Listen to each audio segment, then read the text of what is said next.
ሰላም ነው አለ እንዴት ነህ? ይመስገነው። ኦኬ አረፋ ልደታ አላህ ወደ ባሮቹ ይቀርባል የሚለውን ክፍል ታምንበታለህ? አዎ ኦኬ እንዴት ነው እሱ ይቀርባል ሲባል እንዴት ነው እሱ ይቀርባል ሲባል? ቁርአን ባለው ልክ ነው እኛ የምናምነው። ቁርአንን ቀርተህ ቁርአን አምጣ እስኪ አንዴ ቁርአን አምጥተህ በቁርአን አስተምረን እስኪ መጀመሪያ የሚለውን ቦታ መጀመሪያ አሳየን። ቁርአንማ ምን ስለዚህ ጉዳይ ስለ አረፋ በዓል ሲያውቀዋል እንዴ? ስለ አረፋ እንደዚህ አድርጉ እንደዚህ በሉ የሚለውን ቁርአን አብራርቶታል እንዴ? አምጣስ መጀመሪያ በቁርአን የለም የሚለውን ቦታ አምጣልን። አንተ መጀመሪያ ዝም ብሎ በፖለቲካ ብቻ ሳይሆን የለም የሚል አረፋ እንትን ላይ ተራራ ላይ ስትሄዱ አላህ ይመጣል አላህ ይመጣል የሚል ተረት የለም እኮ ሲጀመር ቁርአን ላይ። መስበኩ በእውነት ቢሆን ይሻላል። መስበኩ አለ ካልከኝ አንተ ማሳየት እኮ አለ። ፖዚቲቭ ክሌመር ከሆንክ አንተ ነህ ማሳየት የሚጠበቅብህ። ሐዲስ ላይ ግን አለ ሊያሳይ ይችላል። ሐዲሱ ከቁርአን ላይ አላህ ያረፋ ቀን ይቀርባል የሚል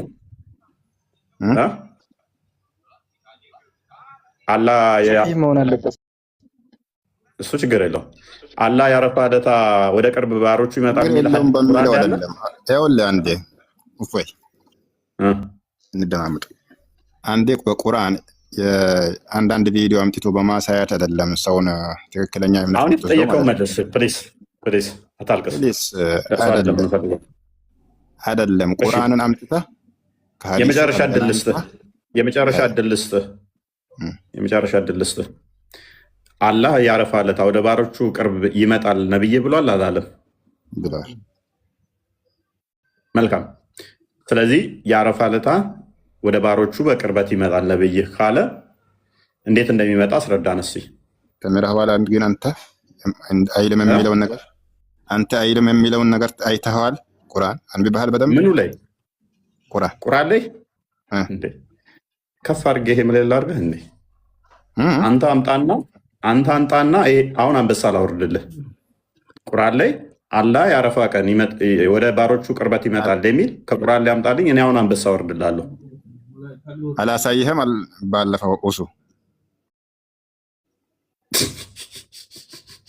ለአንተ አይደለም መሳቆድ አይደለም።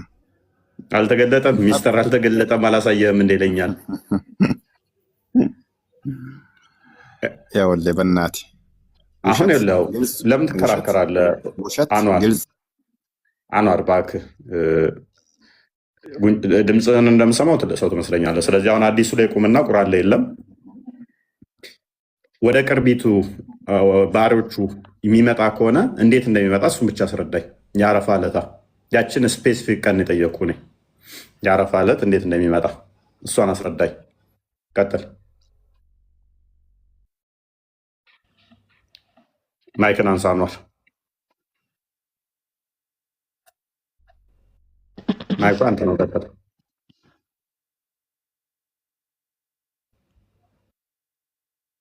ኢንቫይት ላክለት።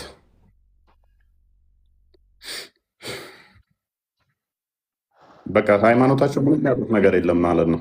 ምንም ያውቁት ነገር የለም ስላላ ምንም እውቀት ኔፕ። አንተማ በቃ ይመጣን ብለሽ መጠት ክሽ ይህንኛው አላህ ይመጣል የሚለውን እንዴት ነው የምፈታው? አንተ በቤትህ እስኪ እድል ስጠን አንድ ጊዜ። አላህ ይመጣል የሚለውን እንዴት ነው የምትረዳው? ይመጣል የሚልህን ሰው ነው እየፈለክ ያለው አንተ። ይመጣል የሚለውን አስረዳን። ይመጣል የሚለውን ሰው ነው እየፈለክ ያለው አንተ። ብቻ እኮ ነው አይመጣም ያልከው። ለምን ፈልጋለሁ? ሁሉም እኮ ይመጣል ብለው አምነዋል እኮ። አንተን አይመጣም ያልከው።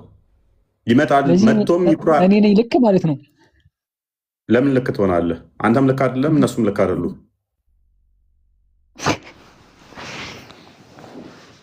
አንድ ነገር ልንገርህ፣ ሁለታችሁም ልክ አይደላችሁ። ሐዲሱን እስኪ አንብብና አስረዳን አንተ። ኢየሱስን በል ገብርኤል ሚካኤልን ያስጎነበሰ ጌታ ነው የኛ ጌታ፣ ያንበረከከ ጌታ። አይ አላህ የሚለው ተመላላሹን ለሊት እንቅልፍ እየነሳ ክርስቶስ ነው የሚልከው። ለሊት ሲያመላልሰው የሚያድረው። ኤኒዌይስ ቶፒኩ ላይ ስታክ አድርግና እንደዚህ ማውራት የሚመላለሰው አካል ፕሊስ በጣም ቦሪንግ ታብታብ እያደረግ ተማር። መመለስ ምችሉ ብቻ የአረፋ ዕለታ አንድ ሀዲሱን አንብበውና ለኦዲየንስ ግልጽ አድርገው። ክርስቲያን የተለያዩ ሀዲሶች አሉ በዚህ ጋር በተያያዘ በጣም ገራሚ ጥያቄዎች ቀጣይ ምናመጣቸዋሉ። ገና አይ ቲንክ እነሱ ከሌሊቱ 1/3 ይወርዳል ብቻ ምትለዋን ነው የሚያውቁት። ስፔሻል ዴይ ደግሞ አለ። ስፔሻል ዴይ ከሚባለው አንዱ የአረፋ ዕለታ ነው። አላህ ይመጣል የዛ ዕለታ። ኦራይት ለምን የሚመጣው? በየአመቱ መመላለስ ለምን አስፈለገው? አላህ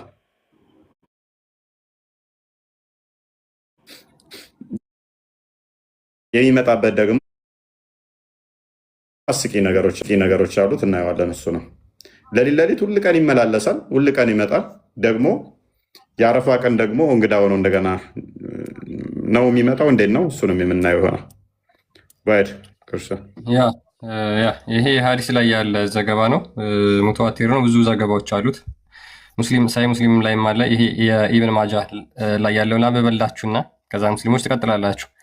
It was narrated from Ibn Musayyib that Aisha said the messenger of Allah said አይሻ እንደተናገረችው ያለ መልእክተኛ እንደዚህ አለ ይላል። There is no day on which Allah ransom more slave from the fire than the day of Arafah. ከአረፋ ቀን በላይ አላህ ባሮቹን ነፃ የሚያወጣበት ከእሳት ማለት ነው ሌላ የለም አለ። He draws closer and closer. ከዛ በኋላ አላህ እየቀረበ ይመጣል። Then he boasts about them before the angel and say ከዛ በኋላ መላእክቶቹ ፊት ይኩራራና እንደዚህ ይላል። What do these people want? እነዚህ ሰዎች ምንድን ነው የሚፈልጉት ከኔ ብሎ ይጠይቃል።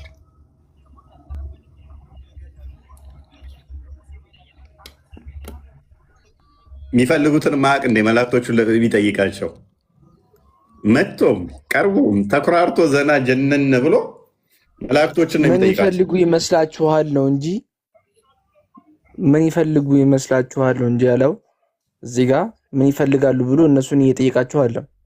አንድ የመጀመሪያ ፖይንት ምንድነው? ለምን የሚጠይቃቸው? ምን የሚፈልጉ ይመስላችኋል? እሱ ያውቃል። ይመስላችኋል የሚለው የትኛው ቃል ነበር?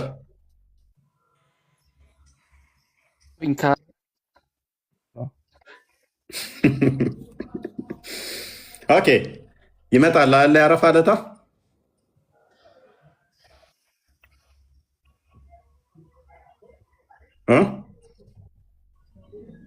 ማይክን አንሷ እያወራ ነበር። ቀጥል። የአረፋ ዕለት ይመጣል ወንድማችን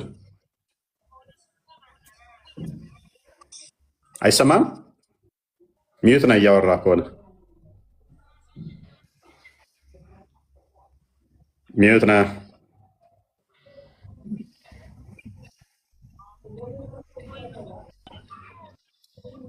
ወይ ሌሎች ይቀጥሉ፣ ካልሆነ ምንድነው? ሙስሊሞች አውሩ እንጂ አረፋ ደርሷል። ወቅታዊ ቶፒክ ነው። አረፋ እንዴት ነው እሱ? አላህን ሳታውቁት ክርስትና ላይ ብቻ ጥያቄ ጭነዋችሁ ወይ ጉድ አለ። ደሆል ክርስትና ላይ አሸክሞ ነው የሚልኳቸው። ለዚህ ነው እስልምናን አታውቁት የምንላችሁ። እንዴት ነሽ አፍራ? ሰላም ነው? ኦኬ የምትይዋለሽ? አይ ሶሪ ቅድም ስለማይመቸኝ ነበር ጸጥ ያልኩ፣ ለዛው ነው። ኦኬ እሺ ችግር የለም።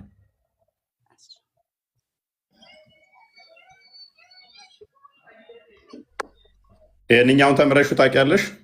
የአረፋ ዕለት ላይ ወደ ባሮቹ ይቀርባል የሚለውን ይመጣል የሚለውን? አዎ ይመጣል። ኦኬ ይመጣል ሲባል እንዴት ነው የሚመጣው? አይ ይቀርባል ሲባል ላይክ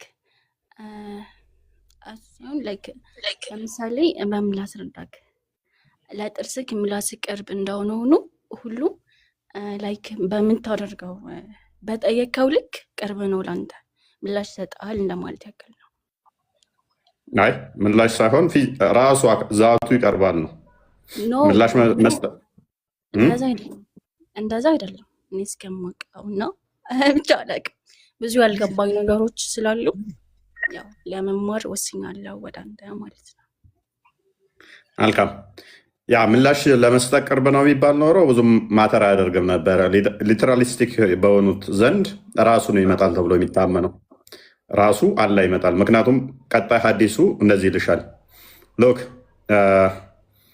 ሂ ድሮውስ ክሎዘር and closer then he boasts about them before the angels ወደ እነሱ ቀርቦ ከመጣ በኋላ መላእክቶቹ ፊት ምን ያደርጋል? ይኩራራል ይላል። ከአርሽ በላይ መላእክቶቹ አሉ እንዴ? አይ እንደዛ አይደለም። እኔ እስከማውቀው ድረስ እስከተማርኩት ድረስ ላይክ አንተ በጠየቀው ልክ ምላሽ እንደሚሰጥ ነው ይቀርባል ሲባል ማለት ነው። ኖ አይደለም። ስፔሻል ቀን አለች የአረፋ ቀን። ምላሽማ እንደዛማ ከሆነ ኖርማል ቀንም ምላሽ ይሰጣል አይደል? አይ ዛሬ ብጠይቀው ምላሽ አይሰጥም። እሱ ሊሰጥ ይችላል፣ ግን ደግሞ ያ ቀን ይለያል ይባላል። ያ ቀን ልዩነት የሚያደርገው ምንድን ነው? በዛቱ ይመጣል የሚል የታለስ ያሳየን። ከቀናት ስለሚለይ ማለቴ አረፋ ሲባል ከማንኛውም ቀን ይለያል በእስልምና ማለት ነው። ኦኬ መልካም። ስለዚህ የሚቀርባቸው ለማን ነው? እሱ የዛን ዕለት ለማንኛውም ለዓለም ሕዝብ ነው ወይንስ አረፋ ተራራ ላይ ለመጡት ነው? አይ እንደዛ ሲባል በቃ እሱን ላመነ እሱን ለተከተለ ሁሉ። ስለዚህ እንደዛ ከሆነ የአረፋ ዕለት የትኛውም ሀገር ላይ ብትሆኚ ይቀርብሻል ማለት ነው አይደለም?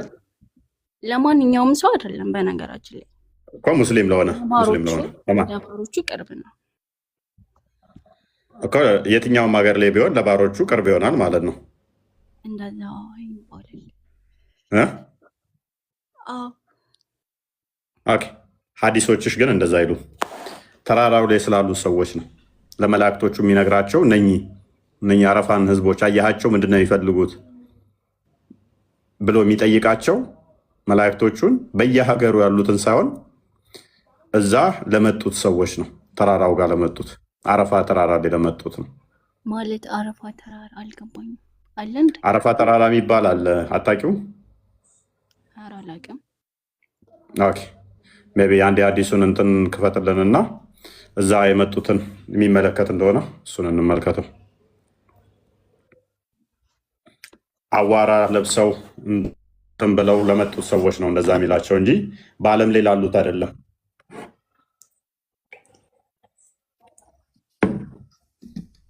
ያ ሜይ ቢ ይሄ ነው የምታውቂው ከሆነ አረፋ ተራራ የሚባለው ማለት ነው። እዚህ ተራራ ላይ ነው የሚወጡት ማለት አረፋ ተራራ ይሄኛው ነው። ሀዲሱን ግን ላሳይሽ። ተራራ አለ። ያ ተራራ ላይ ነው ለአላህ ቅርቡ ምድር ነው ወይንስ ተራራ ነው? አፍራ ለአላህ የሚቀርበው አይ ሁሉም ነው እንጂ ማለት ለሱ ሩቅ ነገር ምንም እንደሌለ አውቃለሁ።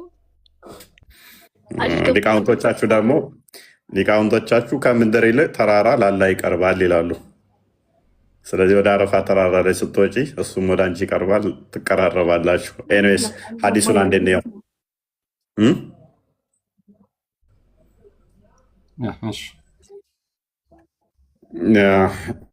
ሙስናድ አህመድም ላይ አለ፣ ኢብን ሂባን ላይም አለ። አይ ተራራው የት ነው? የአረፋ ተራራ የሚባለው አንድ ታውቀዋለህ? ተራራውን ደግሞ ያሳይሻል። ተራራውን የአረፋ ተራራን አታውቂም? ከመካ 20 ኪሎ ሜትር ነው የሚለው።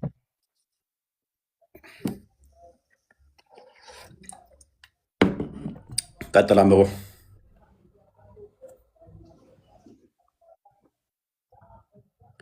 ይሰማል?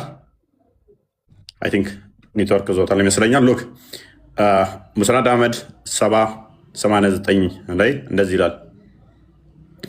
ፕሮፌት ሰይድ ነቢዩ እንደዚህ ብሏል። አላህ ቡስትስ ቱ ሂዝ ኤንጅል ቀጥል።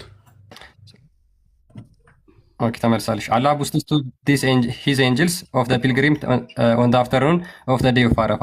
አላህ በአረፋ ቀን ለተጓዦቹ ማለት ነው በመላእክቶቹ ፊት ሲመለከታቸው ይኮራል ይላል። ከዛ እንደዚህ ይላል ሉክ አት ማይ ሰርቫንትስ፣ ወደ ባሮቼ ተመልከቱ ይላቸዋል ሰርቫንቶቹን መላኢካዎቹን።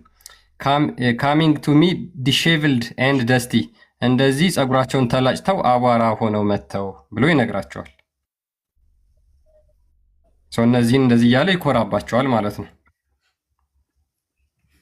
የት ነው? በአረፋ ቀን አፍተርኑን፣ ታይሙም ስፔሲፋይ ተደርጓል። መቼ? በአረፋ ቀን አፍተርኑን ወደ እነሱ ቀርቦ ማለት ነው ከሰዓት።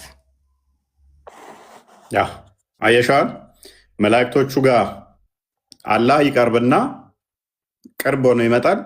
የሚያወራውም ስፔሲፊክ ሰዎች ነው እንጂ በዓለም ላይ ስላሉ ሳይሆን፣ ተመልከቱ አዋራ ለብሰው ወደ አረፋ ተራራ ወደ መጡ ሰዎች ተመልከቱ ባሮቼን ብሎ ይላል ማለት ነው።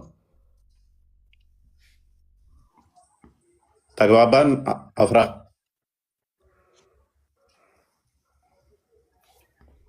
እሰማለሁ። እኔ ያ ይሰማል። ድምፅሽ ታፍኗል። አንድ ይቅርታ፣ በአረበኛ ቀይሮልንስ። ድምፅሽ ታፍኗል፣ ብዙም አይሰማም። ኦኬ፣ አረብኛውን አድርግለት።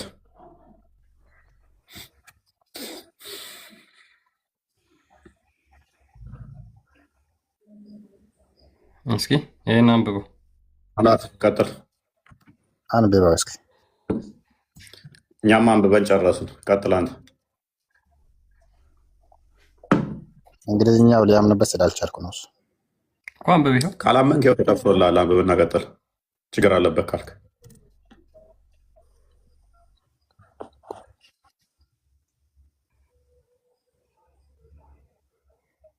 አንዋር ቀጥል።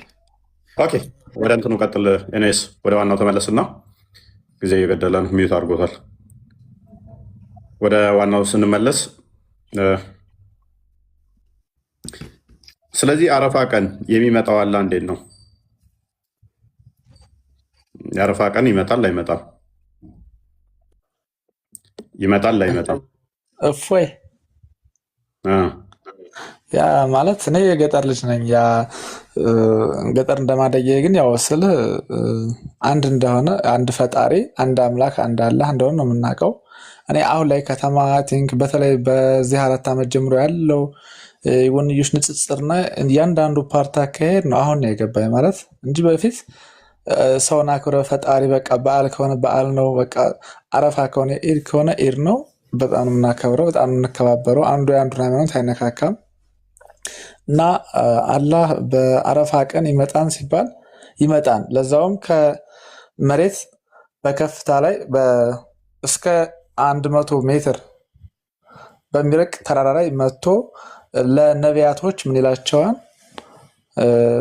እነዚህ ሰዎች ከኔ ምን ይፈልጋሉና ምንስ ላድርግላቸው ይላል፣ ይጠይቃቸዋል። እና ሰዎችም የአረፋ ቀን ግልገል ያርዳሉ፣ ደም ያፈሳሉ።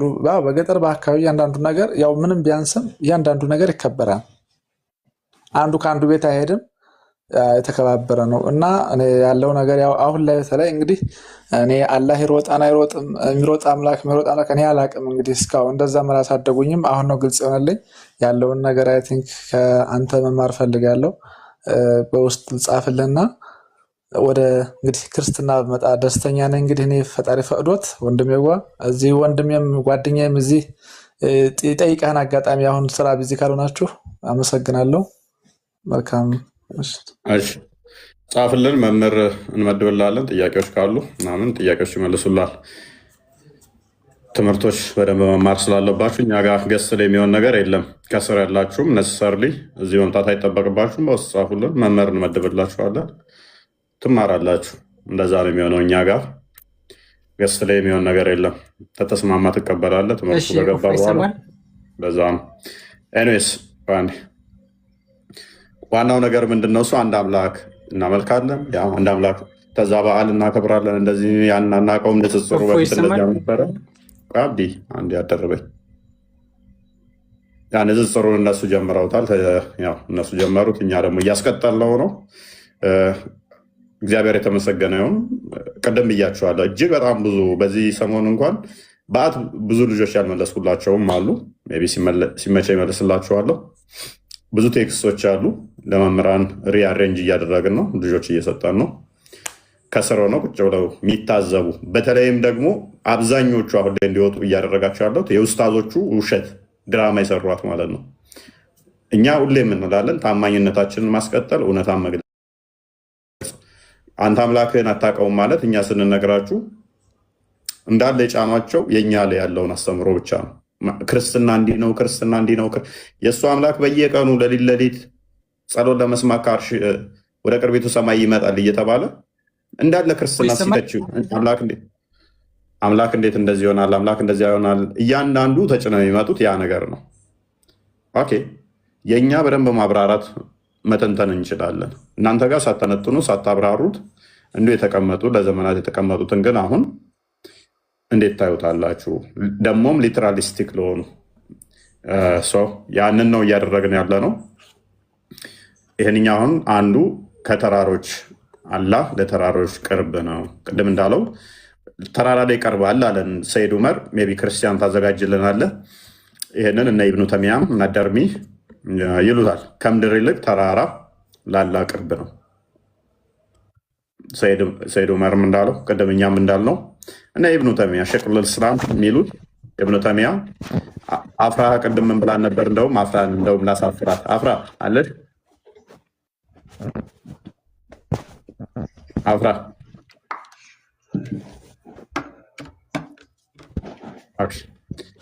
ሁሉ ጋም አላህ ቅርብ ነው ለሁሉም ብላ ነበረ። ተራራ ምድር የሚባል ነገር የለም ብላ ነበረ። ሊቃውንቶቹ ግን ተራራ ለምድር ለአላህ ይልቅ ቅርቡ ነው ይላሉ። ስለዚህ ወደ ላይ በወጣ ቁጥር ለአላህ እየቀረብከው ትመጣ። ምክንያቱም ምድርን የተረዱት እነሱ ፍላት አድርገው ነው። ስለዚህ አላህ እንደዚህ ከፍታ ላይ ነው ያለው። ከዛ ከአርሽ ላይ ደግሞ እንደዚህ እያለ ይመጣል። እነዛ ብለው ስለተረዱት ማለት ነው፣ ፊዚካል ቢንግ ስላደረጉት። ቀጥላም ብሎ ምንድነው እንግዲህ ከፍ ከፍ እያላችሁ ስትሄዱ ለአላህ እየቀረባችሁ ትሄዳላችሁ። አስተምሮ ዋናው አስተምሮ ምንድነው? ሁለተኛው ሰማይ ከአንደኛው ሰማይ ይቀርባል፣ ሶስተኛው ሰማይ ከሁለተኛው፣ ሰባተኛው ሰማይ ከስድስተኛው ሰማይ ይቀርባል። ለአላህ አርሹን የተሸከሙት መላእክቶች ከሰባተኛው ሰማይ ይቀርባሉ። ኢቨን አንደኛው ሰማይ ላይ ካሉ መላእክቶች ሰባተኛው ሰማይ ላይ ካሉ መላእክቶች እንኳን ይቀርባሉ የሚል ነው። ይሄ በነገራችን ላይ ኮምፕሊትሊ የፍጡር ሀሳብ እኮ ነው። በቃ ምንም ግራና ቀኝ ራሱ ማየት አይጠበቅብንም። በቃ የፍጡር ሀሳብ ነው። ፍጡር ነው እንደዚህ ቅርበትና ርቀት አንጻራዊ ተደርጎ የሚነገርለት። ሪላቲቪቲ የሚነገረው ለፍጡር ብቻ ነው። ለፈጣሪ ሪላቲቪቲ አይነገርም። በሚያሳዝን ሁኔታ ሙስሊሞች ለአምላካቸው እንደዛ ይናገራሉ። እሺ ምን ይላል መሰላችሁ? Who told you that the top of the mountain is not closer to God Almighty than its bottom? ለአላህ ከተራራ ከከፍታ ይልቅ ምድር ይቀርባል ያላችሁ ማን ነው? ማለትም አይቀርብም ወይ የላይኛው ከፍታው ማለት ነው። Because whoever believes that God is above his throne, his heavens knew with certainty that the top of the mountain is closer to God. ምን ይላል? አላህ ከአርሽ በላይ እንደሆነ የሚያምን ሰው የተራራ ጫፍ ከምድር ይልቅ ቅርብ እንደሆነ ያውቃል። ዛን ኢትስ ቤዝ ከምድር ማለት ነው። and the seventh heaven is closer to the throne of God Almighty than the sixth and the sixth is closer to it than the fifth. ምን ይላል? ሰባተኛው ከስድስተኛው፣ ስድስተኛው ከአምስተኛው እንደሚቀርብ ለአላህ ይታወቃል ይላል። ላይክዋይዝ አንድ ሰው ደግሞ ይጠቅሱና ይሄንን the top of the minaret is closer to God than its bottom. ይሄ መስጊድ እቺ ረጅሟ ነገር አለች አይደለ? ይቺ ይሄ ለአላህ ከምድር ይልቅ ይሄ ለአላህ ቅርብ ነው ይላል። ይቺ መስጊዳቸው ጫፏ ላይ ያለችው ቀጭኗ ነገር ረጅሟ ማለት ነው። ይሄ ለአላህ ይቀርባል ከምድር ይልቅ። ሉክ እንግዲህ ሙስሊሞች ለምሳሌ አሁን መቅረብ ሲባል ከማየትም ከመስማትም ከሁሉ ነገር አንጻር ነው አይደል? አሁን እንግዲህ ማይክራፎኑ ላይ ከፍ ብሎ ሲሰቀል እኔ ነው ብቻ እንዴት እንደምታስቡት አምላክ በደንብ እንዲሰማው ቀረብ ይልለታል። በፕሌይ የሚሄዱት እሳ ታዲያ ሞር አላህ ጋር ቀርብ ደርሰዋል ማለት ነው፣ ቀርበዋል። ኢቨን እንትኖች ባለፈው አሁን እንትኖች ሳይንቲስቶች እንትን ያሉት አላህ ጋር ደርሰው ነው የመጡት ማለት እኮ ነው ነገሩ። አዎ ምክንያቱም አሁን ቅርቢቱ ሰማይ ጋር ይመጣል ከተባለ እነኛ እኮ እይታችን እስከሚጠፋበት ድረስ ነው የሄዱት አይደለ? ርቀው ሄደዋል ከዛ። ስለዚህ አላህን አልፈውት እኮ ነው የሄዱት። አላገኙትም። የለም ወደ አማርኛ ቀየርላቸው ሜይ ቢ ከቻልክ እንበለው እና በደንብ ግልጽ እንዲሆንላቸው እንዳይመስላቸው እና ይሄ ይመጣል ይወጣል ይወርዳል የተባለው አካል የፍጡር ባህሪ ነው። ባይዘ ይሄንን ፈጣሪ ነው ብሎ መከተል በራሱ ትክክል አይደለም። የፍጡር ባህሪን ስለተገላበሰ ፍጡር ስለሆነ እንደዚህ አይነት ነገሮች የሚነገሩት ለፍጡር ነው። ምክንያቱም የሆነ ነገር ፍጡር የደበቀው ተደብቆ እኮ ነው አሁን ያለው ማለት ነው። ሰዎች ሲመጡበት እየተደበቀ እንደዛ አደረጉት እኮ ፈጣሪ በፍጡር የሚደበቅ ማለት ነው። ፈጣሪን የሚከልለው ነገር ያለ አስመሰሉት። እኛ ፈጣሪ ፍጡር ደብቆት የሆነ እንደዚህ እንትን አለ ኖ ፈጣሪ በባህሪው ከነ የሚታይ አይደለም። ባህሪው አይታይም። በቃ መንፈስ ነው የኛ ያ መንፈስ ነው። እንደዚህ እጅግር ባት ያለው የሚወጣ የሚወርድ የሚሄድ የሚቀን እንደዚህ አይነት ነገሮች ለፈጣሪ በባህሪ አይነገርለትም። የሚታይም አይደለም ሲጀመር አይታይም በባህሪው። እነሱ ግን ምንድን ያደረጉት ሊተራሊ ፍጡር አደረጉት። እኔ የሆነ ቦታ ላይ የሆነ ቤት ውስጥ ካለውኝ እንደማልታየው ሁሉ እሱም የሆነ ፍጡር አካቦት የማይታይ ነገር አደረጉት ማለት ነው። በፍጡር ተካቦ ይሄ እኮ ፍጡር ባህሪ ነው። ኦኬ ቀጥል አንብቧኔ ላንብብላቸው። ምን ይላል? እውቀት ሳይኖረው ለሚከራከረውና ለሚሞግተው አካል እንዲህ ይባላል። እውቀት ሳይኖራቸው አሁን ለሚናገሩ ነው መልስ እየሰጡ ያሉት። የተራራ ጫፍ ከስሩ ይልቅ ወደ አላህ የቀረበ እንዳልሆነ ማን ነገረህ? ምክንያቱም አላህ ከሰማያት በላይ በአርሹ ላይ መሆኑን ያመነ ሰው የተራራ ጫፍ ከስሩ ይልቅ ወደ አላህ የቀረበ መሆኑን በእርግጠኝነት ያውቃል። አንቀድም አሁን እንትና ተከራክራ ነበረ አፍራ ምን አለችኝ? አላህ ለሁሉም ቅርብ ነው፣ በምድርም በተራራም ልዩነት የለውም ብላ ነበረ። ለአላህ የሚቀርበው ምንድነው? ተራራ ላይ መውጣት ነው። ስለዚህ ጸሎትንም እንዲሰማ ለሱ ለመቅረብ ከፈለግ ትልቅ ዛፍ ላይ መውጣት አለብህ። ይህ ፍጡር ባህሪ ነው ወገኖቼ፣ ፍጡር ነው። ስቀርበውና ስርቀው ከቦታ አንጻር የሚነገርለት በአንጻር ፍጡር ነው፣ ፈጣሪ ያለ ነው። ከተራራ ደግሞ ከፍ ያለ ተራራ ላይ ስትወጣ ይበልጥን የላላ ቅርቦናለው ማለት ነው። ይሄ ለፍጡር ነው የሚነገረው። ቀጥል። ያ ምን ይላል? ሰባተኛው ሰማይ ከስድስተኛው ሰማይ ይልቅ ወደ አላህ የቀረበች ናት። ስድስተኛዋም ከአምስተኛው ይልቅ ወደ እርሱ የቀረበች ናት። ከዚያም እስከ ምድር ድረስ በተመሳሳይ ሁኔታ ይቀጥላል ይልና ኢስሐቅ ኢብኑ ኢብራሂም እንዲህ ብለዋል። የማማ ጫፍ የማማ ማለት የመስጊድ ማማ ጫፍ ከስር ወይም ከመሬት ይልቅ ወደ አላህ የቀረበ ነው። ከፋር አይታይም። ያ የማማ ጫፍ የመስጊድ ማማ ማለት ነው። ቅድም ያሳዩችሁ ሚናሬት የሚባለው ከስሩ ይልቅ ወደ አላህ የቀረበ ነው። ከዛ በኋላ ኢብን አልሙባረክ እውነትን ተናግረዋል። ምክንያቱም ወደ ሰማይ የቀረበ የሆነ ነገር ሁሉ ወደ አላህም የቀረበ ነውና። ስለዚህ አላህን እየቀረባችሁ በመጣችሁ ቁጥር እሱ እየቀረባችሁ ይመጣል ስላለ ወደ ዛፍ ላይ በወጣው ቁጥር እየቀረብኩት ነውና እሱ ደግሞ ወደ እኔ ይመጣል ማለት ነው። እጥፍ ሆኖ ይመጣል እሱ። ታዲያ እነኛ በሳተላይት ወደዛ በእንትን ሲመነጠቁ በፕሌን ሲሄዱ ሞር ቀርበውታል። ደግሞ እኮ በቃ መገናኘት ነበረባቸው ቢኖር ኖሮ። አራህማኑ ዐለል ዐርሺ እስተዋ ያለው እኮ አላህ በቁርአኑ ነው። አሁን አንተ እኮ የአንተን ግንዛቤ እየገለጽክ ነው እንጂ አሁን እኮ አላህ በግንዛቤ ልክ አይደለም። እሱ በቁርአኑ በቃሉ ያወራውን አንተ በአንተ ልክ ልትፈስረው አችልም። ምክንያቱም እሱ የተናገረው በቃሉ ነው እንጂ አንተ በግልጽ ታየዋለህ ማለት እኮ አይደለም። ይቀርባል ሲባል በምናየው ልክ አይደለም። እሺ በባህሪ ነው እንጂ አሁን እንዳልከም አንተ በመንፈስ ነው እኛ ፈጣሪያችን መንፈስ ነው የምትለው ነገር ቀጥታ እኛ በግልጽ በሰው ማለት በአማንተና ኦሪ ባኪ በሰው አምሳያ ምናምን ማለት ነው። ወይንም በፍጡራን እንትን አድርገን ምናየው አይደለም። እኛ አላህ በተናገረው ልክ ተናግረን ያልተናገረውን አንናገርም በሚለው ልክ ነው የምናምነኛ። አሁን ይሄ ነው የተናገሩት። ኦኬ አላህ ይመጣል አይደለ? እሺ ወደ ቅርቢቱ ሰማይ ይመጣል። ኦኬ ቅርቢቱ ሰማይ እቺ የምናያት ሰማይ ነች አይደለ?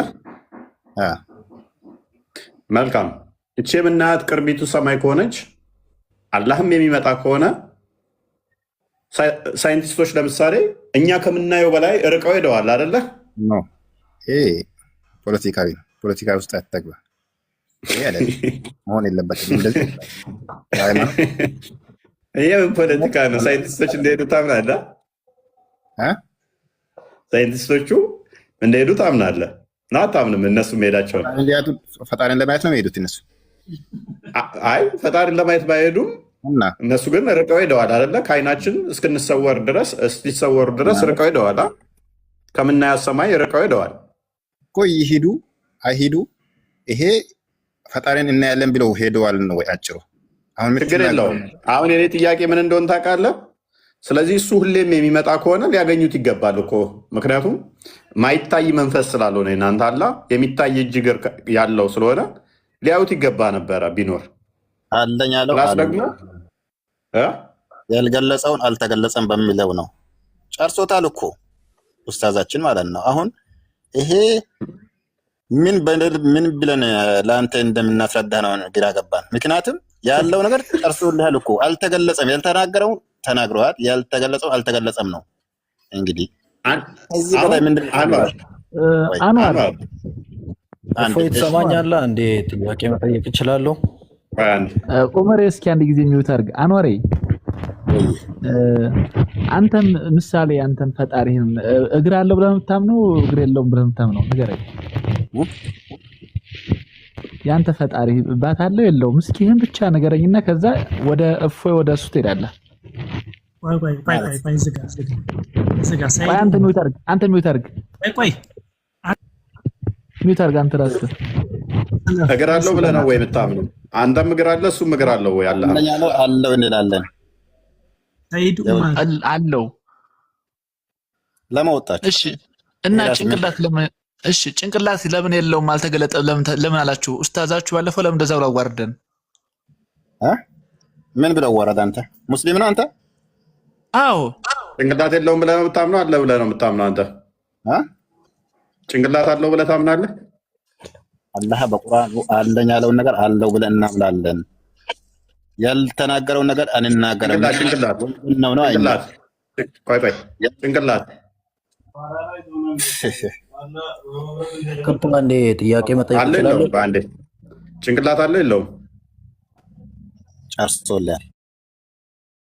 ለአንተ አሁን ሊገልጽልህ ጨርሶልሃል እኮ። ቆይ ዑመር አንዴ ጭንቅላት አለው የለውም? ጭንቅላት አለው የለውም? ጠይቀሃል እኮ ተመልሶልሃል። መልካም እሺ፣ ችግር የለውም። ከሌሊቱ 1/3 ላይ ይወርዳል፣ የአረፋ ዕለትም ይወርዳል ብለህ ታምናለህ አይደለ? አዎ ተናግረዋል። ምኑ ነው የሚወርደው? እሺ ምኑ ነው የሚወርደው? ምኑ ነው የሚወርደው? ምኑ ልበልህ? ይወርዳል ስትል ምኑ ነው? በቁርአን ተናግረዋል። ቁርአን ማለት የአላህ ቃል ነው፣ የአላህ ከሊማ ነው። ስለዚህ ምኑ የሚወርደው? በቃሉ ተናገረው ነው የነገርኩህ። ይወርዳል ስትል ምኑ ነው የሚወርደው? ይወርዳል ራሱ። ማን ነው ራሱ? እግሩ ነው? አላህ።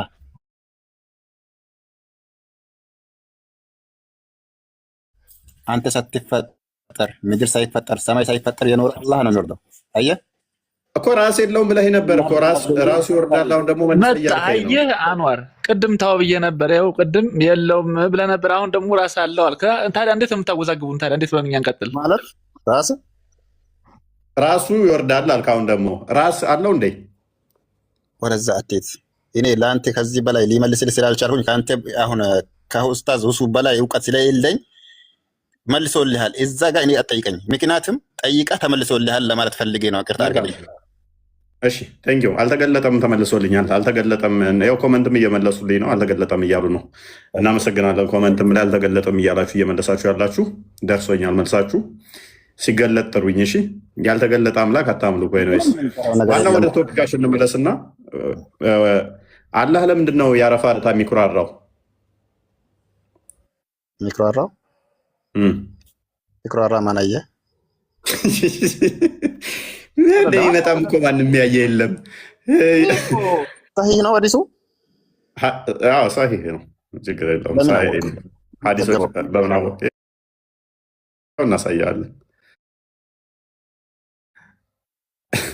ነው የዘገበውን እኮ እናሳያለን። ነገር ልንገርህ ቆይ፣ ያው ሰሂህ ነው እኮስ። ቀጥልሽ። አሳይኝ የሰሂህ ያደረገው ማን ነው? አሳይ ዳሩ ማን ያው ነው? አሳያለን።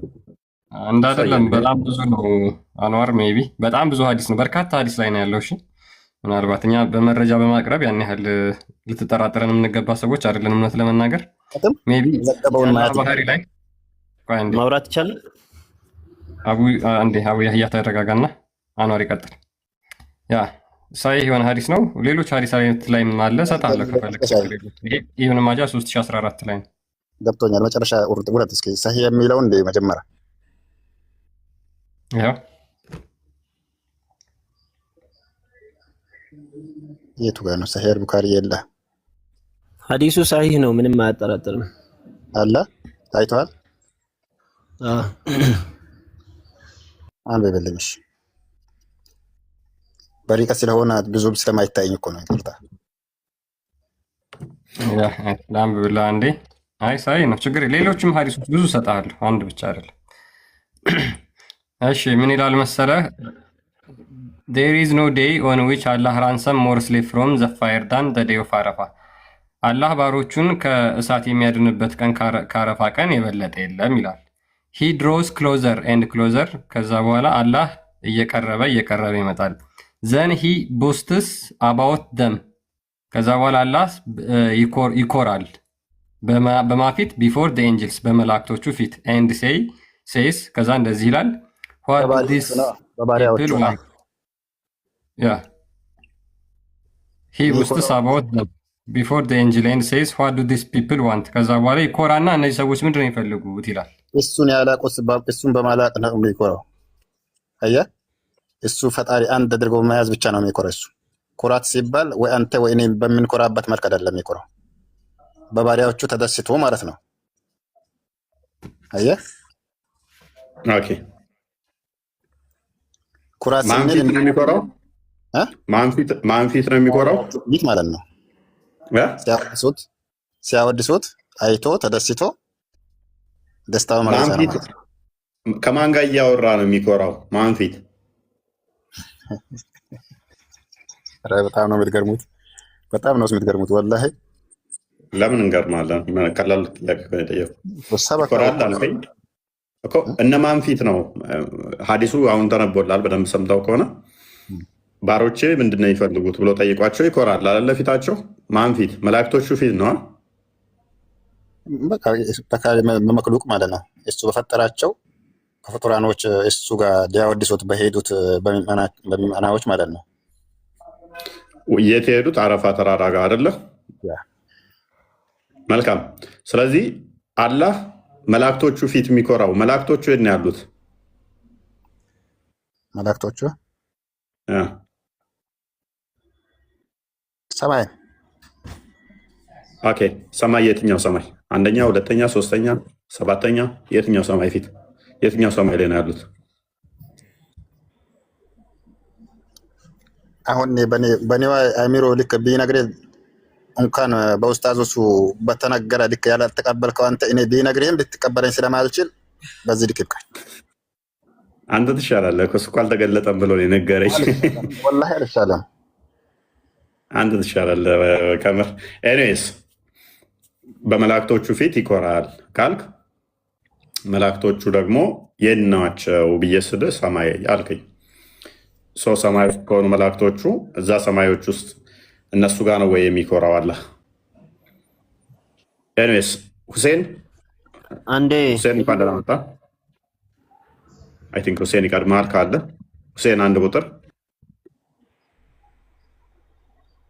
ሁሴን ከሌለ አብዲ ከሌለ አቡ ያያ።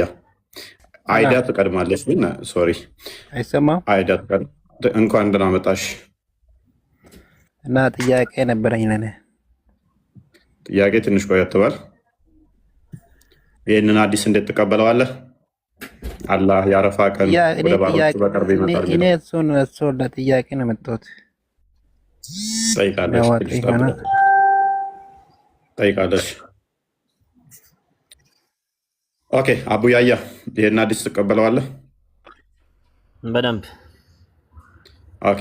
አላህ የአረፋ ቀን ይመጣል ወደ ባሮቹ ይቀርባል ብለህ ታምናለህ? ኦኬ። የአረፋ ቀን የሚቀርበው እንዴት ነው የሚቀርበው? ለሱ በሚመጥነው ልክ። ለምሳሌ ምሳሌ የምንሰጠው እኛ ምሳሌ ላለው ነገር ነው። አላህ ስብሐነሁ ወተዓላ ደግሞ ምሳሌ የለውም። ምሳሌ የሌለው ነገር እንዴት ነው ምሳሌ የምናደርገው? የአረፋ ቀን ለምንድን ነው እሺ መልካም። የአረፋ ቀን ለምንድን ነው በየዓመቱ የሚመጣው? አለ ለምንድን ነው ማለት ለምንድን ነው የሚመጣው? ይኮራል እኮ ነው ያለው አይደል እንዴ? እኮ ከመጣ በኋላ ነው የሚኮራው። መጥቶ ይኮራል መላእክቶቹ ፊት። ብቻውን ቢኮራማ ማን ያየዋል? አሁን እኮ መላእክቶቹ ፊት ነው ኩራቱን የሚያሳያቸው። ይኮራል ነው አሁን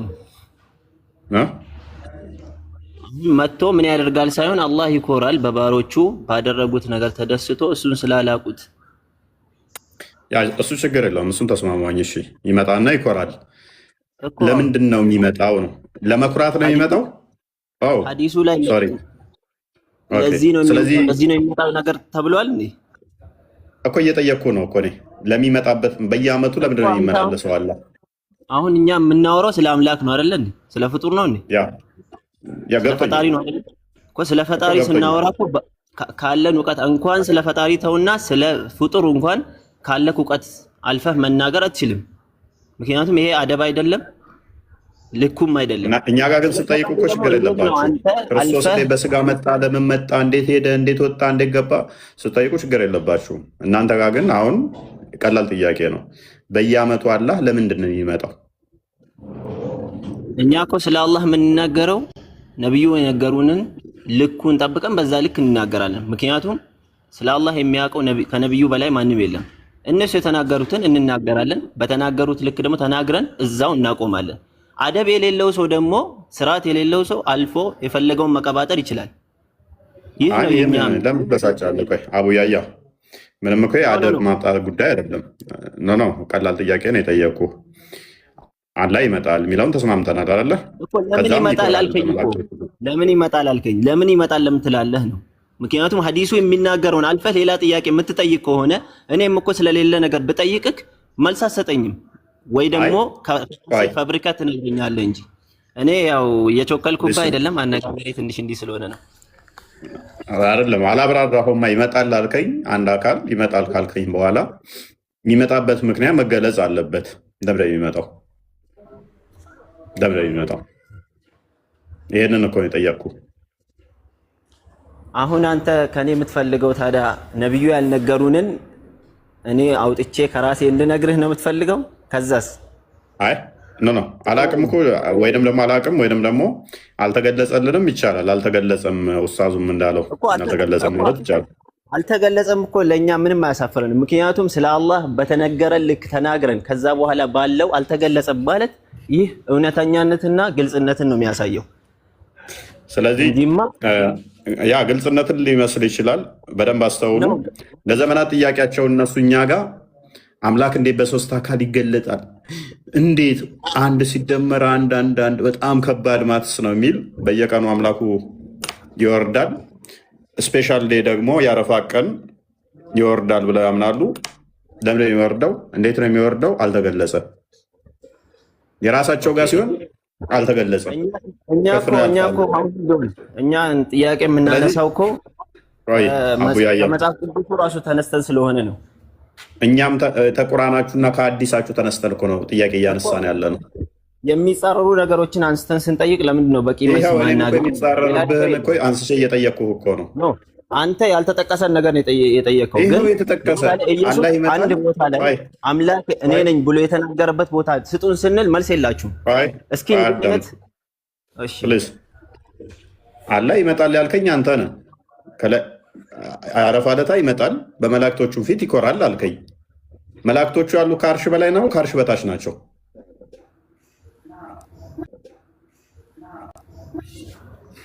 ከአርሽ በላይ አላህ ነው ያለው። መላእክቶቹ ስለዚህ ከአርሽ በላይ በታች ናቸው ማለት ነው። ፍጡር በሙሉ ከዛ በታች ነው ያለው። ስለዚህ አላህ ፍጡራኑ ጋር መላእክቶቹ ጋር መጥቶ ይኩራራል ማለት ነው አይደለ? የአረፋ ቀን ያን ነው የምናውቀው። መልካም በደንብ አስተውሉ። የአረፋ ቀን አላህ ከአርሹ ላይ ይመጣና መላእክቶቹ ፊት ፍጡራን ብቻ የሚገኙበት ጋር ይኩራራል። አላህ ይኮራል የሚለው ተናገር፣ ግን መጥቶ የሚለው ወይም ደግሞ ወርዶ የሚለውን መናገር አንችልም። ምክንያቱም አላህ በፈለገበት ያው ሐዲሱን አንበብና ሄድበት። እሺ አላህ ከአርሹ ሳይንቀሳቀስ ወደ ባሮቹ መቅረብ ይችላል። ምክንያቱም እኛ ወላሁ ዐላ ኩሊ ሸይን ቀዲር ብለን የምናምን። ስለዚህ እንደዛ ከሆነ እንዳንተ አባባል ከሆነ ደግሞ ከአርሹ ሳይንቀሳቀስ እዛው አርሹ ጋር እያለ መላእክቶቹ ጋር ይመጣል ነው እያልከን ያለው? ይችላል። መልካም ሚንስ እንደ መስትሽ ወይንም ደግሞ እንደ ሙጫ ወይንም ደግሞ እንደ ጎማ እንደዚህ ይለጠጣል ማለት ነው። አላህ ስትሬች ያደርጋል። ተመልከት፣ ይሄ አንተ ነህ ያልከው፣ እኛ እንልም። እኔ አይደለሁም ያልኩት አንተ ነህ ያልከው። ምክንያቱም አስቀድሞ የሌለበት ላይ እሱን ባይ አንተ ነህ ያልከው። አስቀድሞ መላእክቶቹ ጋር ነበር አልነበረም? አሁን በግልጽ እናውራና አላህ ወደ ቅርቢቷ ሰማይ ይወርዳል አሉ ነብዩ ሰለላሁ ዐለይሂ ወሰለም። ይህ ማለት አንድ ጊዜ አላህ ከአርሹ ሳይወርድ ወደ ቅርቢቱ ሰማይ መምጣት ይችላል ያልከውን እስኪ ማስረጃውን ባልተጻፈ ነገር ለምን ታወራለህ? ከአርሹ የተናገርካትን እስኪ ማስረጃ። ከአርሹ ሳይወርድ ወደ አረፋ ተራራ ወይም ወደ ቅርቢቱ ሰማይ ይመጣል ብለህ ምንም ባልተጻፈ ነገር ያወራውን ማስረጃ። ይመጣል አይደለም፣ ከዛ ሳይንቀሳቀስ ወደ ባሮቹ የተናገርኩት ማስረጃ መቅረብ ይችላል ነው። እኔ ይችላል ነው ያልኩት። ከአርሹ ሳይወርድ ይቀርባል። ማስረጃ የምትለው ስማ፣ አንተ ክርስቲያን የምትለው ማስረጃ የምትለው እናንተ ከአርሹ ሳይወርድ ማውረድ ይችላል ነው። ምክንያቱም አላህ ሁሉ ነገር ይችላል። ስለፈጣሪ አላህ ሁሉ ነገር ይችላል። ስለፈጣሪ ማስረጃ በቂ ነው። ወላሂ አላ ኩሊ ሸይን ቀዲር ቁርአን ውስጥ በየቦታ ያለ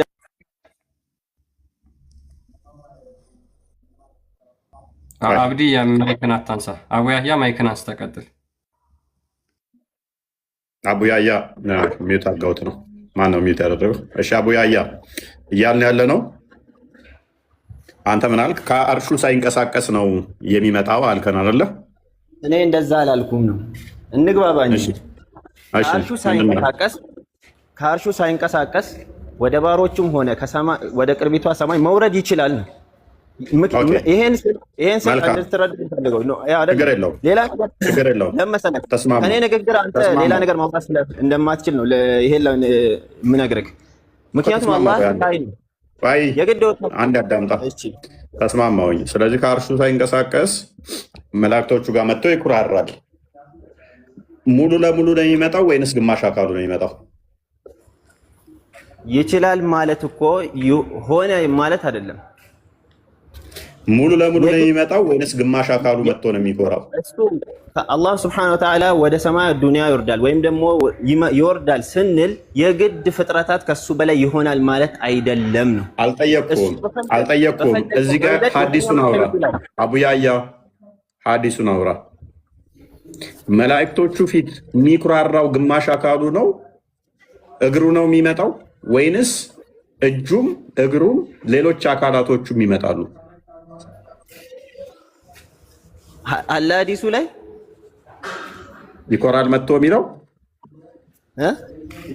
አላህ መጥቶ ፊታቸው ይኮራል የሚለው እኮ እሱ አለ አይደለ? በሚገባ እኮ ያልተጻፈ ደግሞ ለምን ይገኛል? ማሳየት እችል ነበረ ግን ቪዲዮ አይከፍትልኝም። እኔ አካውንቴ 1000 ስላልሞላ። እኔ እኮ የምትገርሙኝ ያልተጻፈና ያልተነገረን ነገር ትጠይቃላችሁ። የምትጠይቁት ደግሞ ድፍረታችሁ ስለ አምላክ እኮ ነው እያወራን ያለው፣ ስለ ፍጡሩ አይደለም። እኔ እኮ እኔ ጸጉር እንዳለኝ ወይም አፍ እንዳለኝ በማውራት ታውቃለህ። ግን የኔ አቡ መልስ የለኝም እኮ ይቻላል። ለምን ተበሳጫለህ? የተጻፈውን አመጣንብህ። ስለ አምላክ አትጠይቅ እንደዚህ አይነት ነገር። ታዲያ ስንት ማግባት እንዳለብህ፣ ቂጥን እንዴት በድንጋይ በሶስት ነው በስንት መጥረግ አለብህ፣ እንዴት ሽንት ቤት ስገባ ማለት አለብህ፣ እንዴት ወሲብ ስታደርግ፣ ይሄንን ነው እናንተ ፈትዋችሁ እንዳለ አስተምሮታችሁ። እኛ ደግሞ ስለ አምላክ ነው አስተምሮታችን፣ ስለ አምላክ ነው። ልዩነታችን ያ ነው። እኛ ጋር ትንትነን እንማራለን። ስለዚህ ስለ አምላክ ማታውቅ ከሆነ ችግር አይደለም። እኔ ደጋግሜ ነግራችኋለሁ። ያ ኡስታዛችሁም ተንቀልቅሎ ከመምጣቱ በፊት ቲክቶክ ላይ ያሉ ማናቸውም አቂዳቸውን አያውቁም። አዳምጠኝ፣ አቂዳቸውን አያውቁም። አስቀድሜ ከ6 ወር ምናምን በፊት አንድ ዲቤት ሳደብ አንተ ትልቅ ሰው አይደለም እንዴ? ስድብ አይደለም። ቲክቶክ ላይ ያሉት ዘሆል አቂዳቸውን አያውቁም። ደጋግሜ ነግሬያችኋለሁ። ኡስታዞቻችሁ አቂዳቸውን አያውቁም። እንኳን ተማሪዎቹ ኡስታዞቹ እንኳን በአቂዳ ጉዳይ ላይ አያውቁም። ስለ አምላክ የሚያውቁት ነገር የለም። ክርስትናን እንደመሳደብ፣ ክርስትናን እንደመተቸት፣ ክርስትናን እንደመንቀፍ የራሳችሁ አስተምሮ ላይ አታውቁትም። ስለዚህ አብራራ። እኛ ጋር መጣችሁ አብራሩ ለምትሉ በአምላክ ጉዳይ ላይ አብራራ። እኛ በደንብ አላህን እናውቀዋለን። አላህን እኛ በደንብ እናውቀዋለን። ስለዚህ አብራራልን ነው። አብራራልን። አንድ ነው፣ 3 አይደለም። እኔ ስንት ነው ብዬ የጠየቁ እኮ ለእኛ ደግሞ ዋናው ነገር ይሄ ነው፣ ወሳኝ ነገር። አላህ አንድ ነው፣ ለሱ ደግሞ ምንም አይነት መሳይ የለውም። አንድ ነው ስትል ምኑን ነው? ቀላል አቡ፣ አንድ ነው ስትል ምኑን ነው አንድ ነው ያልከው? እግሩን ነው ወይንስ እጁን እኮ? አንተ ስንት ነክ? እንደዛ ከሆነ እናመሰግናለን። ስለዚህ አላህ እንደኔ ተደምሮ እጅ እግሩ ተደምሮ ነው አንድ ተብሎ የተቆጠረው። ከኔ ጋር አላህን እያመሳሰልከው ነው፣ አምሳያ ያለው እያልከን ነው። አንተ ስንት ነክ? አንተ የምትጠይቀው ጥያቄ ወደ አንተ ይመጣና እኔ አንድ ነኝ። እኔ አንድ የሆንኩት እጅ እግሬ ተደምሮ ነው። አላህም አንድ የተባለው እንደኔ እጅ እግሩ ተደምሮ ነው። አላህ አንድ ነው ስንል በሁሉም ነገር ነው። በሁሉም ነገር ስትል በምኑ? በአካልም አንድ ነው። በአካልም አንድ ነው። ኦኬ፣ በአካልም አንድ ነው ስትል ስለዚህ እጅ እግሮቹ እንደኔ የተገጣጠሙ ነው ማለት ነው። አላህ ይሄን አላልኩም እኔ። የተገጣጠመ ካልሆነ እንዴት አንድ ነው ብለህ ልቆጥረው ትችላለህ? ምክንያቱም እጁ እዛ ጋ፣ እግሩ እዛ ጋ፣ ፊቱ እዛ ጋ ከሆነ እንዴት አንድ ብለህ ልቆጥረው ቻልክ? ማን ያለው እሱን? እንዴት አንድ ብለህ ቆጠርከው እያልኩ ነው። አንድ ስለሆነ ነው፣ ቁርአን ስለነገረን እኮ። ምኑን ነው አንድ ያልከው? ምኑን ነው አንድ ያልከው? አይወልድም አይወለድም ወይ? እኔ ለእርባታ አልፈለኩትም። ማወልደው አላሁ ሰመር ስለሆነ ነው፣ ማስገቢያ ማስወጫ ስለሌለው። አሁን አንድ ነው ስትል አቡያያ አንድ ነው ስትል እንደናንተ አምላክ 3 አይደለም እያልን ነው። እኛ 3 አምላክ ብለን አናመልክም። ተረጋጋና አንድ ስትል ምኑን ቆጥረህ ነው? ምክንያቱም እኔ ፍጡር ነኝ፣ እጅና እግሬ አንድ ስንል ግልጽ ነው። 2 አይደለም፣ 3 አይደለም፣ 4 አይደለም፣ 5 አይደለም። አንድ አዳምጥ። እኛ አንድ ስንል ፈጣሪን አንድ የምትለው ትወክለዋለች ብለን አናምንም ወለ። ምክንያቱም ፈጣሪ ከፍጡር ጋር በምንም አይመሳሰርም ብለን የምናምን ሰዎች ስለሆን፣ የአንተ አምላክ ግን አንድ ነው ስትል እጅ እግሩን ደምረህ 2 እጅ አለው 2 እግር አለው ብለህ ባት አለው አይን አለው ፊት አለው ብለህ እንደኔ እሱን እነኛ የተሰካኩ ከሆኑ አዎ አንድ ነው፣ ከኔ ጋር ይመሳሰላል። እንደ አንተ አይደለም፣ እንደ ማንም አይደለም። ምክንያቱም ቁርአን ነግሮናል። አንድ ነው አልከኝ እኮ። እኔም አንድ ነኝ፣ እሱም አንድ ነው። እኔ አንድ ነኝ፣ እሱም አንድ ነው። እንደዛ ከሆነ እንግዲህ አሁንስ መናገር የሰው ልጅ ባህሪ ነው። ለአምላክ የመናገር ባህሪ አለው። ግን እኛ በድምፅ ፈጣሪ ያንተ አላህ በድምፅ ስለሚናገር አዎ ፍጡር ነው። አሁንም ስቲል በድምፅ እንደኔ ድምፅ ቮካል ቮይስ ስለሚያስፈልገው ተመሳሰለ ማለት ነው። ስቲል ለመናገር ራሱ ፈጣሪ ድምፅ ያስፈልገዋል ብለን አናምንም። ቮይስ ዝሮ የሆነ ቃላቶችን ተጠቅሞ ይናገራል ብለን አናምንም። ያንተ ቃል አላህ እንደኛ ይናገራል፣ ያ በድምፅ ይናገራል። ሲጣራም በድምፅ ነው የሚጣራው።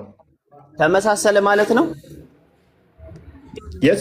ምክንያቱም በድምፅ ነው የሚጣራው፣ እኔም በድምፅ ነው የምጣራው። ለምሳሌ ጅብሪል አንድ ብቻ አንድ ጊዜ አንድ እቺን ብቻ ውሰድልኝ። ለአንተ ጭንቅላት አለህ አይደለ? ለአንተ ጭንቅላት አለህ፣ ለአህያም ጭንቅላት አለው። ስለዚህ ተመሳሰለ ማለት ነው። ኦኬ፣ መልኩንና መጠኑን እያለየህ ከሆነ ያለህም ጭንቅላት የሚጠቅመው ለማሰቢያና ወደ ቤቷን የቱ ጋር እንደሆነ መሄጃ ነው፣ ማገናዘቢያ ነው። አዳምጥ። ስም ተመሳሰለ ማለት ስም ተመሳሰለ። አዳምጥ። ግብሩ ተመሳሳይ ነው። መልኩ ሊለያይ ይችላል፣ መጠኑ ሊለያይ ይችላል። የኔም ማሰቢያ ነው። የሌላው የእንስሳው ጭንቅላት ራሱ ማሰቢያ ነው። ልጆቻቸው የሚለዩበት በጭንቅላታቸው አስበው ነው። እግራቸውን ብቆርጥ ጭንቅላታቸው ስላለ ያስባሉ፣ ያውቃሉ። ጭንቅላታቸውን ብቆርጥ ግን እግራቸው አስቦ አገናዝቦ መሄድ አይችሉም። የአንተ አምላክ ጭንቅላት ይኑራ አይኑራ አታውቅም፣ እግር ግን አለው። እንስሳቶች እግር ይዘው መንቀሳቀስ አይችሉም፣ ጭንቅላታቸው ተቆርጦ። ጭንቅላት ዋናው ሜን ፓርት ነው። የማንኛውም ጭንቅላት ለማሰቢያነት ይጠቅማል፣ ማገናዘቢያነት ይጠቅማል። መጠኑ ሊለያይ ይችላል፣ መልኩ ሊለያይ ይችላል።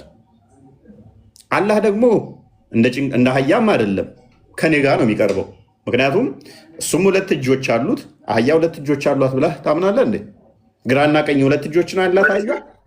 ኦኬ እንግዲያውስ አንዴ ለመሰለክ መዳከም ይሆናል እንጂ ምንም የሚያመጣው ለውጥ ስለሌለ ነው። የኛ እምነት ባጭሩ ልንገርክ፣ አላህ አለው የሚለውን ነገር እናምናለን።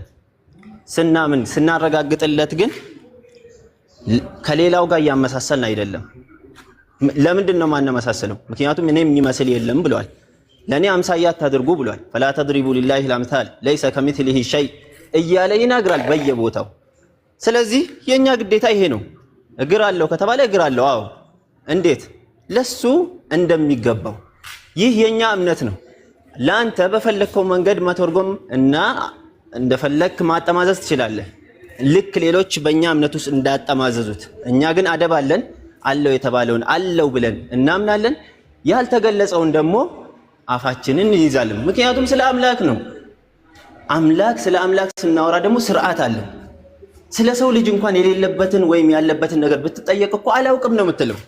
እንዴት ነው ስለ አምላክ ደግሞ ያልተነገረን ነገር ተነስተህ እንዲህ ነው እንዲህ ነው እንዲህ ነው ብሎ ማብራራት የሚቻለው? አቡያያ እስልምና የነቢያት አስተምሮ ነው። አላህን ነቢያቶች ሰብከውታል ብለህ ታምናለህ አይደለ? በደንብ ኦኬ። ነቢያትና መልእክተኞች ኦልሞስት በ100 ሺህ የሚቆጠሩ መጥተዋል ብላችሁ ታምናላችሁ አይደለ? ምን አልክ? ነቢያቶች፣ መልእክተኞች እንደዚህ ረሱል የሆኑ እንደዚህ በብዙ ሺዎች መጥተዋል አይደለ? ነቢያቶች 124,000 የሚያክሉ ተልከዋል የአላህን አንድነት ለማስተማር። ያ ከ124,000 አካባቢ መጥተዋል። መልካም። እነኚህ ሁሉ አላህን የሰበኩት አይደለ? ስለ አላህ ሰብከዋል። ይሄ ሁሉ ነብይ እንደው አላህ ጭንቅላት ይኑራ አይኑራ አያውቅም ማለት ነው? ሳይሰብክ ነው ሄደው ማለት ነው? ለኛ የደረሰን እንግዲህ አሁንም ቅድም ያወራሁት ነው፣ አልደግመው። ምክንያቱም ወሬ መመላለስ ሰዓት መፍጀት ነው እኮ። ይሄ ሁሉ ነብይ መጥቶ አላህ ባት አለው፣ እግር አለው፣ 2 እጅ አለው ከሚል ጭንቅላት ይኑራ አይኑራ አናውቅም። አንገት ይኑራ አይኑራ አናውቅም። ሆድ ይኑራ አይኑራ አናውቅም። ታፋ ይኑራ አይኑራ አናውቅም። ብልት ይኑራ አይኑራ አናውቅም። የምታውቁት 2 እጅ እንዳለው አንዴ ባጭሩ ማለት ነው የነብዩ ሰለላሁ ዐለይሂ ወሰለም አስተምሮት የሁሉም ነብይ አስተምሮት ነው።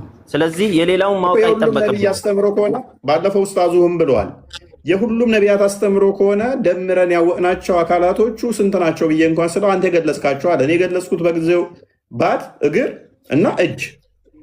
ነቢያቶች እጅ ብቻ ነው ወይ ሰብከው የሄዱት? አምላካችሁ እጅ አለው ሆድ አለው ወይ? አናቅም። አንገት አለው ወይ? አናቅም። ጭንቅላት አለው ወይ? አናቅም። ምንድነው የምታውቁት? እግር እንዴ? ነቢያቶች ታዲያ ከ124,000 በላይ ነቢያትና መልእክተኞች ረሱሎች መጥተው የሰበኩት እግር እና ባት። በጣም ሶሪ ይህ አምላክ አይደለም ሲጀመር። ኦኬ ተስማማሁልህ። እሺ ተስማማሁልህ። ከሌሊቱ አሁን ያረፋ ዕለት የሚመጣው ያረፋ ዕለት ሲመጣ እግሩ ይመጣል አይመጣም? መላእክቶቹ ጋር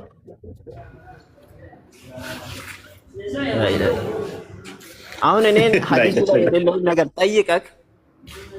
የሌለውን ነገር ጠይቀክ ስለ አላህ የማላውቀውን ነገር እንዳወራ ነው የምትፈልገው። ያ ደግሞ መቼም አይሆንም። መቼም እኮ አሁን አላህ ይመጣል ብለኸኛል። ሉክ አቡያያ እኔ ተስማማው በአንተ ያልተገለጠውን አልተገለጠም። ስለዚህ የሚመጣው አላህ ነው ብለኸኛል።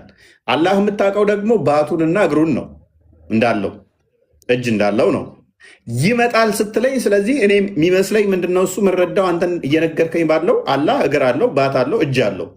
ስለዚህ ይመጣል ካልከኝ ጭንቅላቱ ይመጣል ብዬ አልረዳም። ምክንያቱም ጭንቅላት ይኑራው አይኑራው ስላልነገርከኝ አንተም ስለማታውቀው አንገቱ ይመጣል ብዬ አልረዳም። ምክንያቱም አንገት ይኖረው አይኖረው አንተም ስለማታውቅ እኔም ስለማላውቅ ስላልነገርከኝ። ስለዚህ እግሩ እጁ አንድ አይዳ ከሆነ ስለዚህ የቂያማ አይምን የሰሞኑን አሁን ተነገ ወዲያ ምናምን አረፋ ስታከብሩ የሚመጣው አላህ ነው ስትለኝ አላህ ደግሞ ማን ነው ማለት ነው? እግርና ባት ነው ማለት ነው። ይመጣል ማለት ነው። ራይት እንግዲህ ነግሬሃለሁ ቅድም። አንተ የፈለግከውን ትርጉም እንደፈለግክ አድርገህ መውሰድ ያንተ መብት ነው። የኛ ይሄ ነው። አላህ ይመጣል የተባለበት ቦታ ላይ ይመጣል ብለን እናምናለን። ግን ደግሞ እጁ ይመጣል ምን ይመጣል እዚህ ዝርዝር ውስጥ የምንገባበት ምንም አይነት ምክንያቱም በማይጠቅመን ነገር ላይ ሁሌ ሰዓታችንን ስንገድል የመጣንበትን ዓላማ እንረሳለን። ምንድነው ዓላማችን? አላህን ተገዝተን ወደ ጀነት መሄድ፣ አላህን አንድ አድርገን ሶስት ከማድረግ አንድ አድርገን ወደ ጀነት መሄድ ነው። ይሄ ደግሞ ይጠቅመናል። ንገረኝ። አምላክህን እኮ አላወቀውም ገና። የሚመጣው የትኛው አካሉ እንደሆነም አላወቅ ወይ እግሩ ከሌላው አካሉ ተለይቶ ሊሆን ይችላል የሚመጣው። ልክ ጎማ እየነዳችሁ በጣም ሃይ ስፒድ ላይ እየነዳችሁ ድንገት ጎማው ከእንትኑ ቢወጣ አስባችሁታል? ከእንትኑ ከመኪናው ቀድሞ ብሎ እንደሚሄደው ልክ የእንትነት የአረፋ ለታ እግሩ ወይንም ካላህ እኮ ንቅል ብሎ ሮጦ መጥቶ እኔ አላህ ነኝ እያለ ሊኩራራ ይችላል። ምን ታውቃለህ? አላህን ለማወቅ ፐርሰን ሆኖ እግሩ አላህ ነኝ ብሎ ሊኩራራባቸው ይችላል መላእክቶቹ ፊት። አንተ አምላክህን አላወቅም እያልከኝ ነው። ለእኔ ግን በሚበቃ ይልክ አውቄዋለሁ። እንዳንተ ሶስት ነው ብዬ የተምታታብኝ አይደለም፣ አንድ መሆኑን አውቄያለሁ። የቱን ነው የምታረው ብዬ ና እንደማታውቅ ላሳያ። እኔ ነኝ የተምታታብኝ? አንተ ለምሽ ከፍል አድርገህና እናውራ እስኪ። እኔ ነኝ አንተ የተምታታብህ? ማይክን አንሳው። ኦኬ ማይክን አንሳው። ኦኬ ማይክን አንሳው። ኦኬ ማይክን አንሳው። ኦኬ ማይክን አንሳው። ኦኬ ማይክን አንሳው። እና ቀዳሚዎችን አልጠየቅኩም። አንድ ማለት ራሱ ምን ማለት ነው ነው ያልኩህ። አንድ ነው እሱ በፈጣሪነቱ አንድ ነው። አንድ ምንድን ነው? በመፍጠር አንድ ነው። በንጉስነቱ አንድ ነው። በስሞቹ አንድ ነው። ስለ አካሉ ነው የጠየቅኩህ። ስንት እንዲሆን ነው የፈለግከው? በአካሉም አንድ ነው። ኦኬ መልካም። እግሩ ማየት መስማት ይችላል? መፍጠር ይችላል እግሩ? አሁን ምን የሚሉት ጥያቄ ነው? እስኪ ኦኬ አታውቀውም።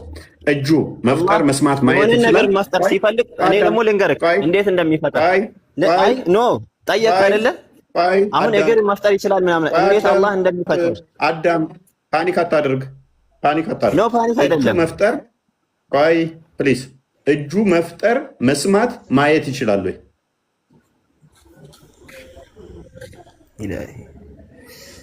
አይዞህ ምንም ኢላሂ የለም። ና እጁ ከአካሉ ጋር ከሌላው ፓርት ጋር የተገጣጠመ ነው ወይንስ የተነጣጠለ?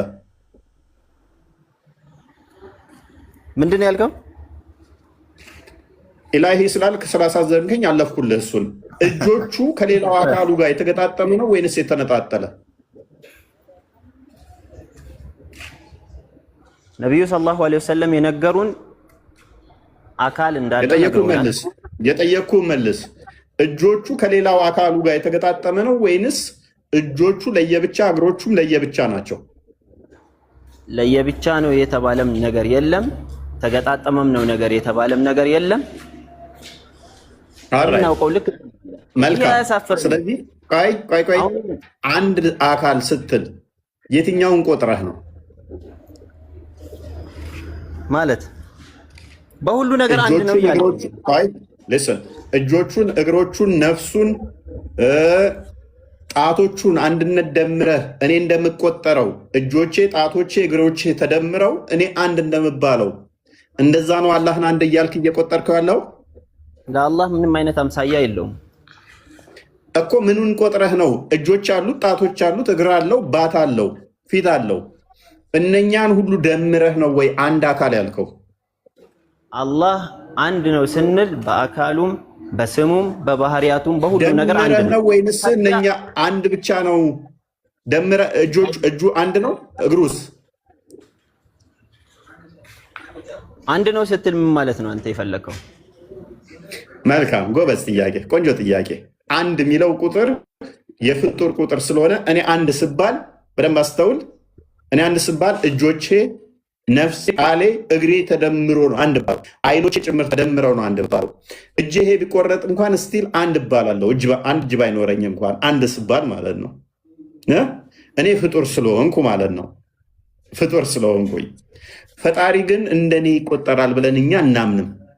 የሆነ አካላቶችን ደምረንለት አንድ ተብሎ አይቆጠርም። የኔ እጅ ቢቆረጥ ወይንም እጄ ከዚኛው ፓርት ቢለይ መስማት ኢቨን ባይለይ ራሱ እጄ መስማት አይችልም፣ ማየት አይችልም። አሁን ስለ ፍጡር እኮ አይደለም ያወራን። አንተ እኮ በራስህ እያብራራህ ነው ሁሉ ነገር።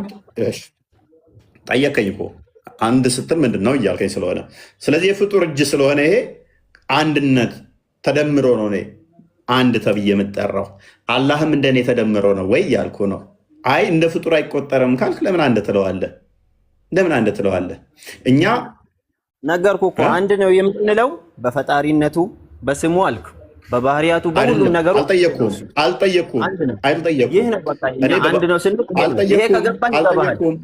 በአካል ነው የጠየኩህ። እኔ በአካል አንድ ነው ወይም ብዬ የጠየኩህ እኮ በአካል አንድ ነው ካልኩ በኋላ እግሩ፣ እጁ የምትላቸው ነገሮች ነብዩ ሰለላሁ ዐለይሂ ወሰለም እንዳለው ነግረውናል። ከዛ ውጭ ያለው ሙስሊሞች ስለዚህ እንደኔ ደምረህ ነው አንድ ያልከው፣ እናመሰግናለን። ስለዚህ ፍጡር እያመለክ ገነትን እንዳናፍቃት አዳምጣ።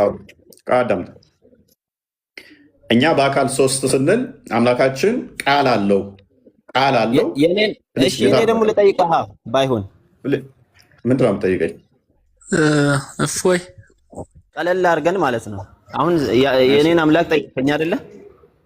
እሺ ስለ አላህ በምናውቀው ልክ ነግሬሃለሁ። ስለ አንተ አብራራልኝና ለምን ግልጽ አናደርገውም? ምኑን ግልጽ ላድርግልህ? ኦኬ ጥያቄ መጠየቅ እችላለሁ ማለት ነው። ቀጥል። እሺ አሁን ቀለል እናድርገውና በእናንተ አብ፣ ወልድ፣ መንፈስ ቅዱስ እነዚህ ሶስቱ አምልኮ አንድ ነው ትላላችሁ። ግልጽ ነው አይደል? እሺ ሁሉም የሚያውቀው ምንም የማይካድ ነገር አለ። ኢየሱስ ባይብል ላይ በየቦታው ሰው እንደሆነ ተናግሯል። እስኪ አንድ ቦታ ለኔ ስጠኝ፣ ፈጣሪ መሆኑን የተናገረበትን ቦታ አሳየኝ። ቀለል እናድርገው። በቃ ይሄ በቂ እኮ ነው። አምላክ ነው አይደለ? خلاص በቃ ኦኬ መልካም። ክርስቶስ በስጋ የተገለጠ ሕያው አምላክ ነው። ሰውነቱን ማመን በራሱ አንድ የክርስትና ዶግማ ነው። ክርስቶስ በስጋ እንደመጣ እሱም በስጋ እንደተወለደ ማመን ራሱም ደጋግሞ ስለተናገረ ማለት ነው። ያ በስጋ የተወለደው ግን የአብ ልጅ ነው። የአብ የባህሪ ልጅ ነው። የአብ ልጅ ከሆነ ደግሞ አምላክ ነው። ሱረቱ ዙሩፍ ላይ 81ኛው ላይ ካላ ልጅ ካለው ልጁም አምላክ እንደሚሆን አንተ ራስህ ስለምታምን ማለት ነው። ስለዚህ አዳም እኮ ማቴዎስ ወንጌል ምዕራፍ 16 ላይ ቁጥር 13 ጀምሮ እንደሚናገረው ክርስቶስ የሰው ልጅ ማን ይሉታል ብሎ ሲል አንተ እንዳመንከው ብዙዎች ከነቢይ አንዱ ነው ብለው ሰው ነው የሚለውን ሪፈርስ ሲያደርጉ እሱ ግን ማን እንደሆነ በጴጥሮስ አስመሰከረ። የአብ ልጅ እንደሆነ አንዴ ክፈትልን። እኔ ፈጣሪ መሆኑን አሳየኝ ነው ያልኩት። ተመልከት አንተ ላሳይ እኮ ነው አሳየ ነው። ኦኬ እንዳንተ ብዙዎች ሰው ነው ብለው ያምናሉ። ሰውነቱን ማመን ጥሩ ነው። ነገር ግን ሰው ብቻ ሳይሆን እሱ ደግሞ አምላክ ነው። በስጋ የተገለጠ አምላክ ነው። ኢየሱስም ወደ ፊልጵስዩስ ቂሳርያ በደረሰ ጊዜ ደቀ መዛሙርቱ ሰዎች የሰውን ልጅ የሰውን ልጅ ክርስቶስ የሰው ልጅ ነው በስጋ የተገለጠ ስለሆነ ማለት ነው። ምክንያቱም የነሳው ያ ስጋና ደም የያዘው ከመላእክት አይደለም፣ ወይም ደግሞ ከሌላ ፍጡር አይደለም። ከማርያም ነው የተካፈለው። ያ ስጋና ደሙ የተካፈለው ነፍሱን የወሰደው ከማን ነው? ከሰው ነው። ስለዚህ ከእሷ ተወልዷልና የሰው ልጅ ተብሎ ይጠራል። ማን ይሉታል ብሎ ራሱን የሰውን ልጅ ሰዎች ማን ይሉታል ብሎ ጠየቀ።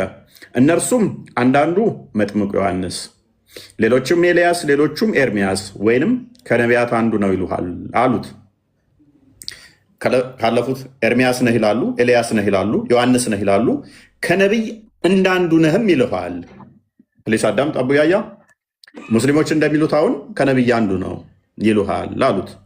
እሱ ግን ማን አለ ስለ ራሱ? ስምዖን ጴጥሮስም መልሶ እርሱም መልሶ እናንተስ እኔን ማን ትላላችሁ አላቸው። ዋናው አሁን ይሄ ነው። ሰዎች የፈለጋቸው ማለት ይችላሉ። እናንተስ እኔ ማን ትላላችሁ አላቸው። ስምዖን ጴጥሮስ መልሶ አንተ ክርስቶስ የሕያው የእግዚአብሔር ልጅ ነህ። ይህ ትልቅ ምስክር ነው። የማን የሕያው የእግዚአብሔር ልጅ ነህ። ኢየሱስ መልሶ እንዲህ አለው የዮና ልጅ ፕሊስ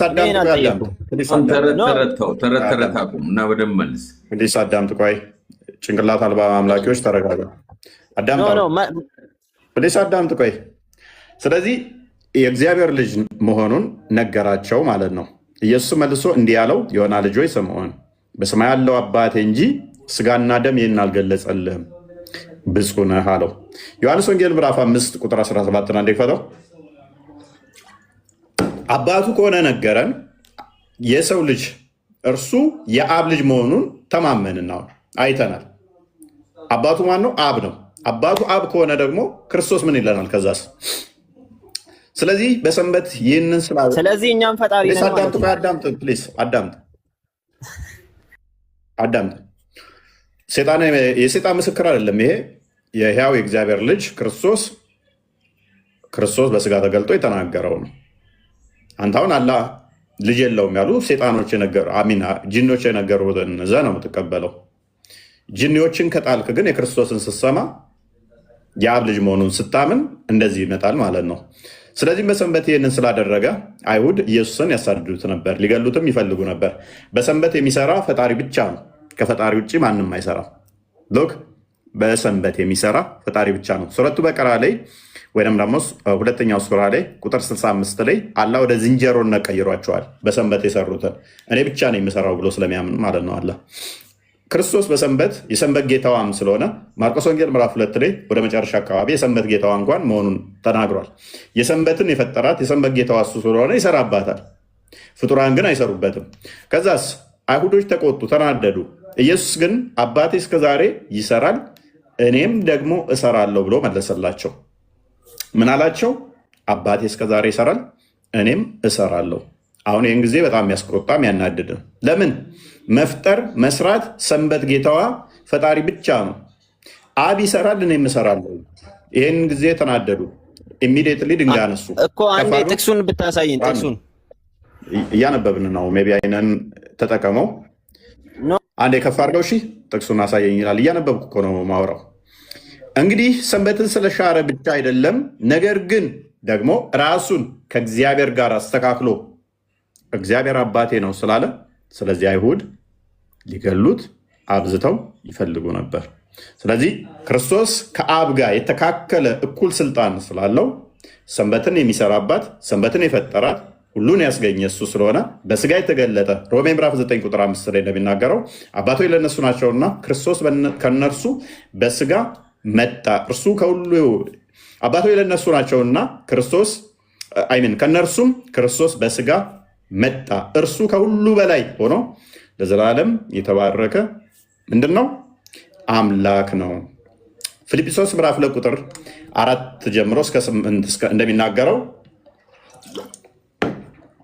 አስቀድሞ በእግዚአብሔር መልክ ሲኖር የነበረው እርሱ በስጋ እንዴት ተገለጠ? በክርስቶስ ኢየሱስ የነበረ ይህ ሀሳብ በእናንተ ዘንድ ደግሞ ይኖር። እርሱ በእግዚአብሔር መልክ ሲኖር ሳለ ከእግዚአብሔር ጋር መተካከልን መቀማት እንደሚገባው አልቆጠረውም። ነገር ግን የባሪያን መልክ ይዞ በሰው ምሳሌ ሆኖ ራሱን ባዶ አደረገ። በምስሉም እንደ ሰው ተገኝቶ ራሱን አዋረደ፣ ለሞት ይኸውም የመስቀል ሞት እንኳን የታዘዘ ሆነ። እርሱ ቃል አካላዊ ቃል በስጋ ከመገለጡ በፊት በእግዚአብሔር መልክ ሲኖር የነበረው በስጋ ተገለጠ። የባሪያን መልክ ያዘ፣ እስከ ሞት ድረስ ታዘዘ። እስከ መስቀል ሞት ድረስ የታዘዘ ሆነ። ምክንያቱም የባሪያውን መልክ ይዟልና። የማን? የእኛን የባሪያን መልክ ይዞ ታዘዘ። ኤፌሶን ምዕራፍ 2 ቁጥር 10 ላይ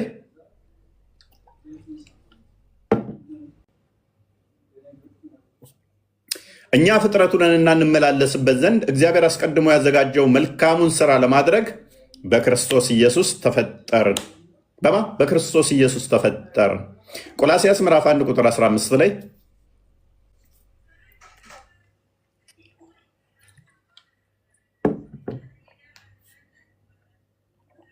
እርሱ የማይታይ አምላክ ምሳሌ ነው።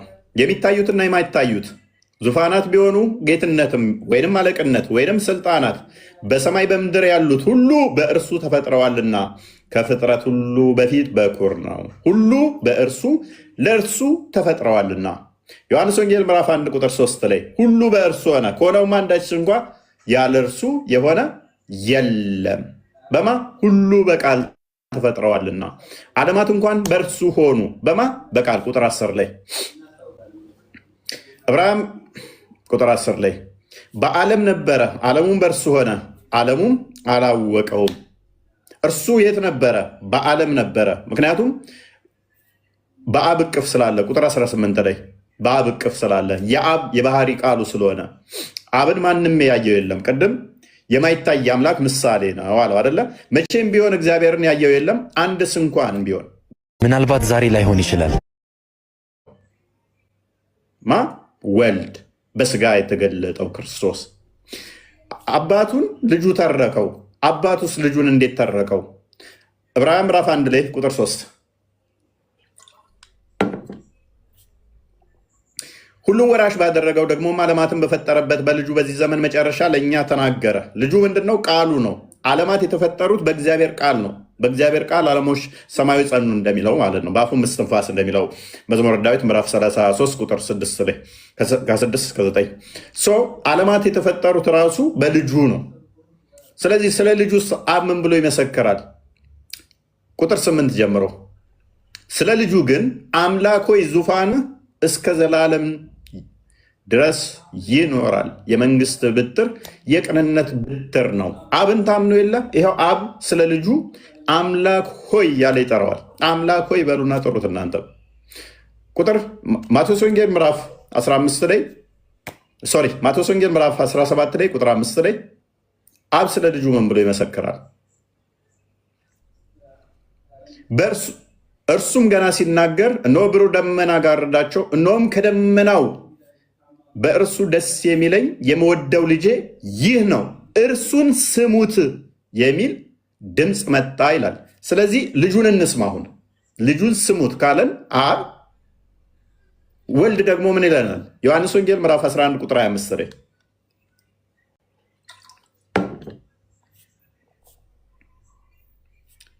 ኢየሱስም ትንሣኤና ሕይወት እኔ ነኝ። እስቲ ሙስሊሞች ወንድ ናችሁ፣ ሕይወት የሚሰጥ ሕይወት የሆነ ፍጡር አለ በሉን እስቲ። ክርስቶስ ምን አለ? ትንሣኤ እኔ ነኝ፣ ሕይወት እኔ ነኝ አለ። ካላ ውጭ ማንም የሚባል የለም። እኔ ምንድን ነኝ አለ? ትንሣኤ ነኝ፣ ሕይወት ነኝ።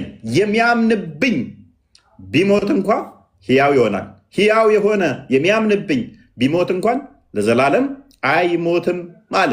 ይህን ታምኛለሽ? እርሷም አዎ ጌታ ሆይ አንተ ወደ ዓለም የሚመጣው ክርስቶስ የእግዚአብሔር ልጅ እንደሆንክ አምናለሁ አለች። እስቲ ክርስቶስ የእግዚአብሔር የሕያው ልጅ ነው፣ እርሱ ሕይወት የሚሰጥ ትንሣኤ ሕይወትን የሚሰጥ ከመቃብር የሚያስነሳ በሉና እመኑበት። እስቲ ሁሉም ይሞታሉ፣ አላህ ነው የሚያስነሳው ብላቸው እንጂ የምታምኑት ነቢያት ያስነሳሉ፣ ትንሣኤ ሕይወት ናቸው ብላቸው አታምኑ። ኦኬ፣ ሀቅ ማን ነው? ዮሐንስ ወንጌል ምዕራፍ 14 ቁጥር 6 ኦኬ። ኢየሱስም እኔ መንገድ፣ እውነት፣ ሕይወት ነኝ።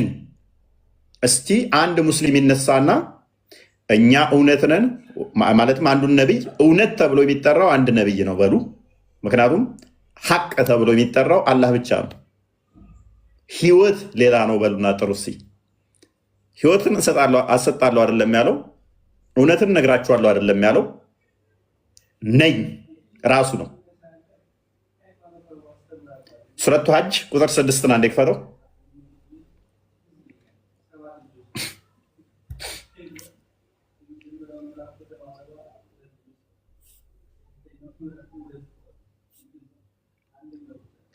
ኦኬ፣ ይህ አላህ እርሱ መኖሩ የተረጋገጠ ነው። እርሱ ሙታንን ሕያው የሚያደርግ እርሱ በነገር ሁሉ ላይ ቻይ በመሆኑ ነው ይላል። ከመቃብር የሚቀሰቅሰው ሕያው የሚያደርግ ሕያው ማን ነው? አላህ ነው ይላል። ክርስቶስ እንዳሳየዋችሁ ደግሞ እኔ ነኝ ይላል። እስቲችን አሁን ለፍጡራን ስጧት እናንተ። ክርስቶስ እኔ ነኝ ብሎ እኔ ነኝ በደመና የሚመጣው ማን ነው? በደመና የሚመጣው ማን ነው?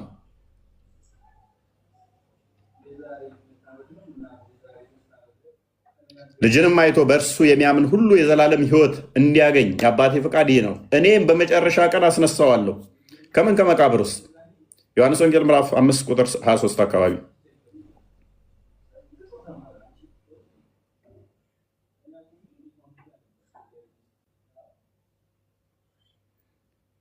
ሰዎች ሁሉ አብን እንደሚያከብሩት ወልድን ያከብሩ። ቁጥር 22 አድርገው 21 አብ ሙታንን እንደሚያስነሳ ሕይወትም እንደሚሰጣቸው እንዲሁ ወልድ ደግሞ ለሚወዳቸው ሕይወትን ይሰጣል። ሕይወት የሚሰጠው ማን ነው? ፍጡር ሕይወትን ይሰጣል ብላችሁ ታምናላችሁ? ሕይወትን የሚሰጥ ማን ነው? ሕይወትን እሰጣለሁ እያላችሁ ነው። አዎ ሕይወት የሚሰጠን እሱ ነው። ወርና መኑሲ ሱረቱ ዙሩፍ 81ኛውን አንድ ያንብብልኝ።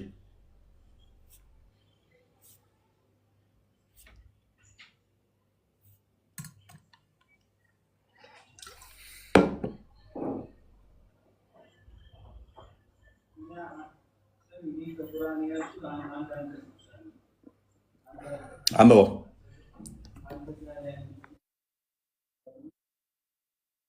እኔ ለልጁ የተገዢዎች መጀመሪያ እሆናለሁ በላቸው ብሎ መሐመድ ታዟል። ለአራማን ልጅ ቢኖረው መሐመድ ምን ያደርግ ነበር? ለልጁ ይገዛ ነበረ። መጽሐፍ ቅዱሳችን ደግሞ አብ ከሰማይ ምን አለ? ልጁን ልጄ ነው እሱን ስሙት አለ። አላህ ደግሞ ምን አለ? አራማን ልጅ ካለው ለልጁ መገዛት አለባቸው አለ። ወልድ ደግሞ በስጋ ተገልጦ አባቴ ይላል። አዎ የአብ ልጅ ነው በሉና መሉሲ። እንዳታምኑ ግን ሱረቱ ጅን ቁጥር 1 ላይ 72ኛው ምዕራፍ በዚህ አንቀጽ ላይ እናውራ እናውራና እንዴት ታልፋለህ? ቁል ኢን ካነ ሊረሕማን የሚለውን የአሁኑን አንቀጽ ላይ ተመለስና እናውራ። እሺ እንመለሳለን። እሺ አንዴ የኛው እና ለአራማን ልጅ የለውም ካሉት አንዱ ምንድናቸው? አጋንንቶች። እኛ ደግሞ የአጋንንቶችን ምስክርነት አንቀበልም። አንዴ ቆይ እንመለሳለን እዛ ላይ። ኦኬ ሙሐመድ ወይ በል እነሆ ከጅን የሆኑ ጭፍሮች ቁርአንን አደመጡ፣ እኛ አስደናቂ የሆነን ቁርአን ሰማን አሉ። ማለት ወደ እኔ ተወረደ ወደ ቀጥተኛ መንገድን የሚመራን ቁርአንን በእርሱም አመንን፣ በጌታችን አንድንም አናጋራም። እነሆም የጌታችን ክብር ላቀ፣ ሚስትንም ልጅንም አልያዘም። ስለዚህ ሚስትና ልጅ አልያዘም ካሉት አንዱ እነማናቸው ምስክርነት የሰጡት? አጋንንቶች። እኛ ክርስቶስ በስጋ መጥቶ እኔ የአብ ልጅ ነኝ እያለ አብ ከሰማይ ስሙት ልጄ ነው እያለ ኖ አጋንንቶች ጅኒዎች መጥተው ለሙሐመድ አላህ ልጅና ሚስት የለም ብለዋልና እነሱን እንመን። ክርስቶስ በስጋ የመጣበት ምክንያት ደግሞ ምንድን ነው? ዕብራውያን ምዕራፍ 2 ቁጥር 15 ነው። አንዴ ክፈትልኝ።